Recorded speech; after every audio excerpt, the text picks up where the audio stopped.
What's going on, everyone? Welcome back to Marcelliano MMA. Now we have already broken down the main card and the prelims. This video will just be giving you, I will just be giving you my picks for each fight, and we're gonna be starting with Ellen Melisano versus Dion Barbosa.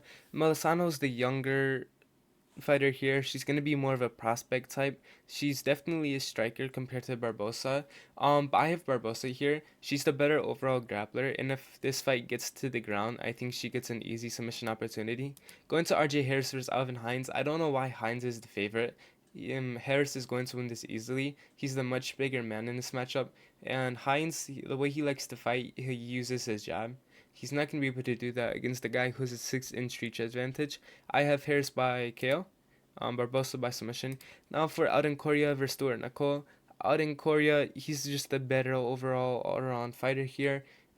He can dictate wherever the fight takes place. I have him inside of the distance.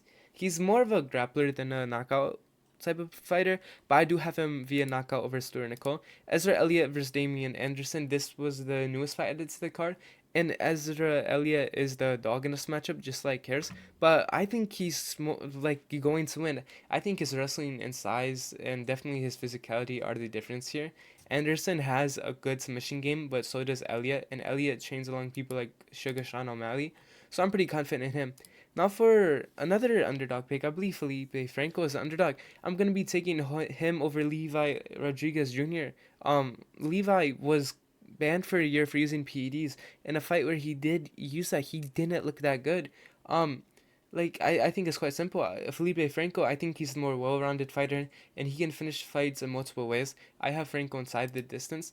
Now for Jean Paul Lesbianiani versus KO, I have KO via KO.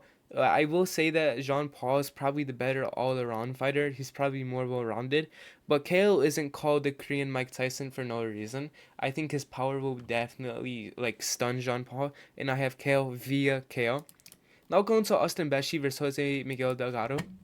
This fight is pick'ems, but JMD just has such a size advantage. Bashi is of course an excellent grappler, but I think Delgado's size, athleticism, and striking help him keep this fight like where he wants it. I have Delgado via KO. I think his pressure, power, size would just overwhelm Bashi. He also is an underrated grappler. Like if Bashi takes him down, he's not just going to stay there. I have him by KO. Some people that are saying decision has good value, but I see KO. This fight, okay. I'm on Montez here. I don't really like the size advantage, 5-inch reach and height advantage, but I think the thing with Montez, the way Montez likes to fight is he'll outstrike the opponent, then the opponent will try to do a takedown and they'll get them in a front choke. I don't know if Montez can outstrike Tommy McMillan, but my biggest thought process here is Tommy McMillan is very sloppy, and for a great jiu-jitsu specialist like Montez, I think he can use that and get a sub against McMillan. So I have Alberto Montez for a sub against McMillan, but a Tommy McMillan knockout wouldn't surprise me. It's a massive size difference. Tabitha Ricci versus Fitzy McLean. Tabitha Ricci, jiu-jitsu, judo. She's getting older. She's only 31, but she's more of a I don't want to do I say veteran? She's more of a veteran compared to Fatima Klein, who's been climbing up the ranks. Um, so I think Fatima Klein is just better everywhere except jiu-jitsu. I think she's better athletically, she's bigger, she has better striking, and she has good enough jiu-jitsu where even if Ricci gets her down, it's not like Ricci's going to submit her or hold her down. So for this, I have Klein by decision. KO is also possible. I think maybe for a double chance that would be good. I'm now going to Chase Hooper versus Mitch Ramirez. Both fighters are bums. I think whoever loses this will be cut from the UFC. Both fighters have been knocked out in their past two fights, and I'm gonna be going with Mitch Ramirez here. And it's definitely an upset pick because Chase Hooper, I think, is like minus 370. But for a couple of reasons, this dude just can't take damage, and this dude can provide damage. He doesn't take damage the best, but this dude Ramirez bro can just put damage out, and I think Cooper would just like Hooper's not gonna be able to like establish his grappling against Ramirez. Like he gets punched once and then he feels it, and definitely at the weigh-ins, Hooper did not look good at the weigh-ins. So I have Mitch Ramirez by KO here. Jared Cannonier versus Christian Leroy Duncan. Now, a lot of people are saying CLD's a dunk, a lock. He's not a lock. Jared Cannonier, like he's gone toe to toe with a bunch of middleweight like stars. He has great power, and I know people are saying his age is a factor, but he hasn't had that many professional fights. Like when a fighter's older, a lot of the like mileage they'll have is from fights and training, like not necessarily the age alone. But I am still gonna be taking COD here. I think he's gonna use his speed, movement, and range to avoid Cannonier's power and win enough rounds to get a decision. Market value is on both guys getting a KO. Jared, him getting a KO wouldn't surprise me. He's a heavy hitter. CLD getting a KO also wouldn't surprise me. But I am on him. I think it's just the stylistic factor. Now for the main event, everyone. Jiscus Duplessis versus Kamaru Usman. All right, it's the main event, and I'm taking Jiscus Duplessis. Usman's wrestling always will give him a chance, but I think DDP's size, pressure, and pace are just too much at this point in their careers. Give me Duplessis inside of the distance.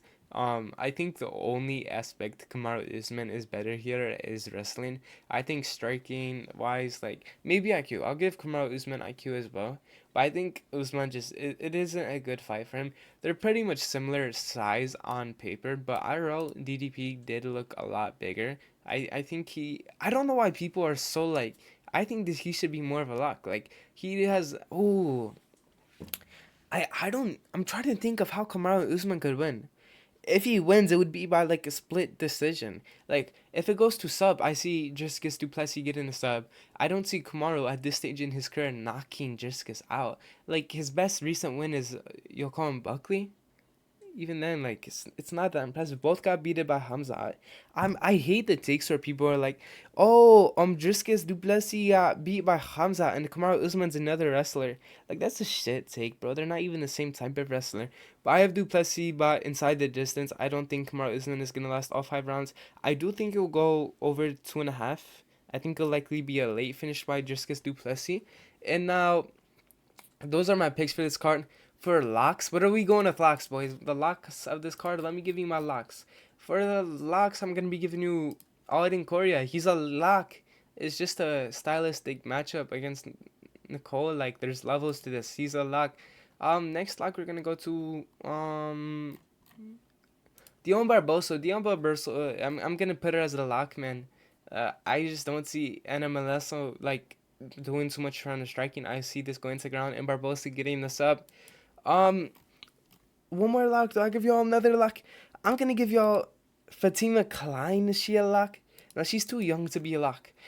Just as Duplessis not a lock. So just like the last card, I'm gonna give you guys 2 locks. Those 2 locks are Alden Coria and then Dion Barbosa. If you guys enjoyed this video, please subscribe to Marcelliano MMA. Please leave a like. If you agree or disagree, leave a comment down below. I do this every week, so stay tuned for next week's, and I'll see you guys all later. Goodbye.